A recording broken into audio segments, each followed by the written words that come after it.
বাহারি পাটিসাপটা, অনেকে বলে প্রিন্টেড পাটিসাপটা। পাটিসাপটাটার ভেতরে রয়েছে দুধের খিরসা পুরে ভরা। এই পিঠার আরেকটি নাম হচ্ছে জামাই পাগল। নতুন জামাইকে আপ্যায়নের ক্ষেত্রে কিন্তু এই পিঠাটা চটপট তৈরি করে থাকে অনেক ডিস্ট্রিক্টে।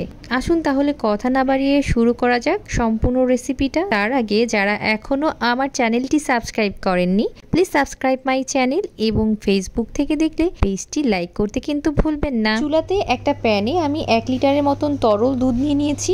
এর ভেতরে দিয়ে দিচ্ছি প্রায় 1 কাপের মতন চিনি, মিষ্টিটা আপনাদের পছন্দ অনুযায়ী। আর দিয়ে দিচ্ছি এর ভেতরে 1/3 কাপের মতন গুঁড়া দুধ। আর এর ভেতরে অ্যাড করছি 2 টেবিল চামচ পরিমাণ সুজি, 2 টেবিল চামচ পরিমাণ ময়দা। এখন এই সবগুলো উপকরণ খুব ভালোভাবে মিশিয়ে নিচ্ছি। চুলাটা কিন্তু এ পর্যায়ে অফই আছে। সবগুলো উপকরণ মেশানো হয়ে গেলে তারপর চুলাটা অন করব। এতে হবে কি, এই যে গুঁড়া দুধ এবং ময়দা এবং সুজিটা দলা পেকে থাকবে না। যখন সবগুলো উপকরণ খুব ভালোভাবে মিশে গিয়েছে তখন চুলাটা মিডিয়াম টু হাইতে রেখে আমি অনবরত এটাকে নেড়েচেড়ে এরকম একটু ঘন করে নিয়েছি।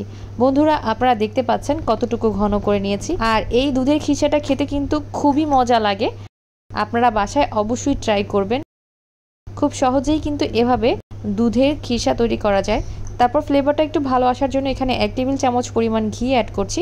আপনারা চাইলে এটি স্কিপ করতে পারেন, তবে ঘিটা দিলে খুব সুন্দর একটা স্মেল আসে। তো মিষ্টি জাতীয় খাবারে যারা একটু লবণ দিতে পছন্দ করেন তারা একটু স্বাদমতো লবণ দিয়ে দিতে পারেন।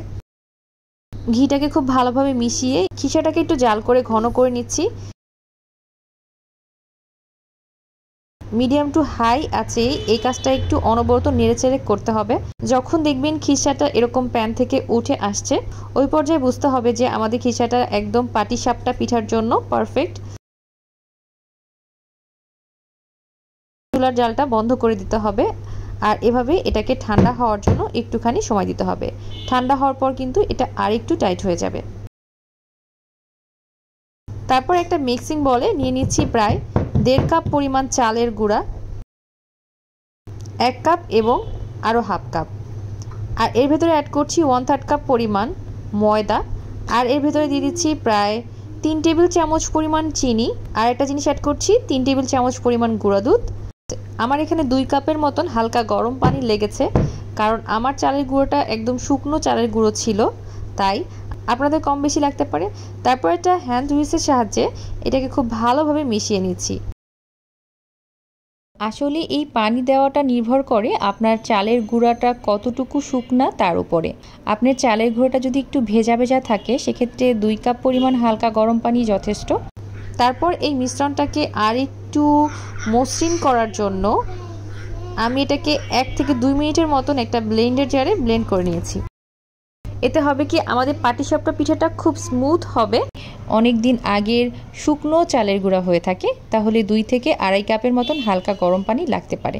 আমার চালের গুঁড়োটা একটু পুরাতন হওয়াতে এখানে আমার 2.5 কাপের মতো হালকা গরম পানি লেগেছে। বন্ধুরা দেখতে পাচ্ছেন এই ব্যাটারটার ঘনত্বটা কিরকম হয়েছে, আপনাদেরকে একটু চামচ দিয়ে আমি দেখিয়ে দিচ্ছি। এখন আমি 2 কাপ ব্যবহার করেছি এবং পরবর্তীতে পিঠা বানানোর সময় আমি হাফ কাপ পরিমাণ হালকা গরম পানি ব্যবহার করেছিলাম, কারণ পিঠা তৈরি করতে করতে এটা অনেক ঘন হয়ে যায়। আর পাটিসাপটা পিঠার রুটিটা যদি বেশি মোটা হয় তাহলে কিন্তু আমার কাছে খেতে ভালো লাগে না। আমরা যেহেতু বাহারি রঙের পাটিসাপটা পিঠা তৈরি করব, এর জন্য এই ব্যাটার থেকে কিছুটা ব্যাটার আমি অন্য একটি বাটিতে নিয়ে নিলাম। আর এর ভেতরে দিয়ে দিচ্ছি কিছুটা অরেঞ্জ ফুড কালার। আপনারা আপনাদের পছন্দ অনুযায়ী ফুড কালার এখানে অ্যাড করতে পারেন। তারপর খুব ভালোভাবে এই ব্যাটারটাকে মিশিয়ে নিয়েছি। মিশিয়ে নিয়ে এরকম একটা সসের কৌটার ভেতরে ভরে নিয়েছি।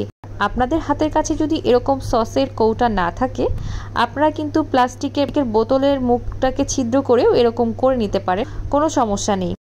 তারপর চুলাতে একটা প্যান বসিয়ে দিয়েছি, যে প্যানটাতে আমরা পাটিসাপটা পিঠাগুলো তৈরি করব। আমাদের খিরসাটা কিন্তু অলরেডি ঠান্ডা হয়ে গিয়েছে। তারপর এভাবে সসের যে কৌটাটায় আমরা ব্যাটারটা ভরেছিলাম সেই ব্যাটারটাকে এভাবে করে একটুখানি ছড়িয়ে দিচ্ছি। আপনাদের ইচ্ছে অনুযায়ী আপনারা ডিজাইনটা করতে পারেন, তবে আমি এরকম করে একটু পেঁচিয়ে পেঁচিয়ে দিয়ে দিলাম। আর চুলার যে ব্যাটারটা ছিল বাকি ব্যাটারটা সেভাবে এরকম 1/4 কাপের মতন নিয়ে এভাবে করে দিয়ে দিচ্ছি। খুব সুন্দর গোল শেপ হতে হবে না, জাস্ট এভাবে করে একটু ছড়িয়ে দিলেই হবে। পাতলা করে, যতটা সম্ভব পাতলা করে ছড়িয়ে দিবেন, তাহলে পাটিসাপটা পিঠাগুলো খেতে ভালো লাগবে। আর এই পাটিসাপটা পিঠাগুলো এতটা তুলতুলে নরম থাকে যে কি বলবো। আপনারা এটাকে 5-6 ঘন্টা যদি ঠান্ডার ভেতরে রেখে দেন তারপরও এটা শক্ত হয়ে যাবে না, তুলতুলে থাকবে, খেতে দারুণ মজা লাগে। যেহেতু এখানে আমরা ময়দা ব্যবহার করেছি তাই পাটিসাপটা পিঠাটা একদম সফট থাকবে। 2 দিন 3 দিনেও কিন্তু এই পাটিসাপটা পিঠাটা আপনারা ফ্রিজে রেখে খেতে পারবেন, শক্ত হয়ে যাবে না। বন্ধুরা, ব্যাটারটা ছড়িয়ে দেওয়ার পরে কিন্তু ঢাকনা দিয়ে এই ব্যাটারটাকে একটু সময় দিতে হবে কুক হওয়ার জন্য। যখন দেখবেন ব্যাটারটা হাতে লেগে আসছে না, রুটিন মতন হয়ে গিয়েছে অনেকটা, ওই পর্যায়ে আমরা যে খিরসাটা তৈরি করেছি সেটা এর ভেতরে এভাবে রোল আকারে করে দিয়ে রোল করে নিলেই কিন্তু আমরা এটা তৈরি করতে পারবো। তারপর এটাকে ঢাকনা দিয়ে আরও 5 থেকে 6 সেকেন্ডের জন্য রেখে দিতে হবে কুক হওয়ার জন্য। আপনারা চাইলে চেপে চেপেও কিন্তু এই কাজটা করতে পারেন। পাটিসাপটা পিঠাটাকে খুব ভালোভাবে ভেজে নিয়ে তারপর এটাকে তুলে নিতে হবে।